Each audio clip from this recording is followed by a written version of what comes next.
ACHR stock analysis and price predictions for Monday, 6th, 11th of August. Is it a buy or not? Watch this very brief and short 1-minute video till the end to find out.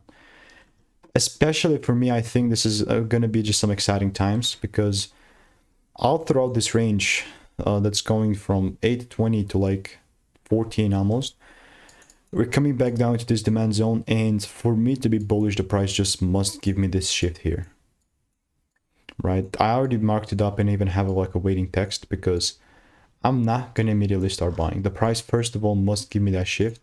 And also with ACHR, because I've got a bunch of likes, I got about 17 results here as well. The price, if it doesn't give me rules, I'm not moving forward. And most recently, I got a plus 5R. So that was a win there.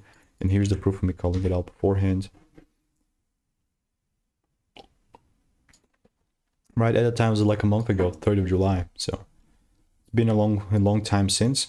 And without this proper confirmation, I'm not moving forward. So if you want to stay tuned and get free souls and money-making emails and insights, click the first link in the description, and I'll see you in the next one.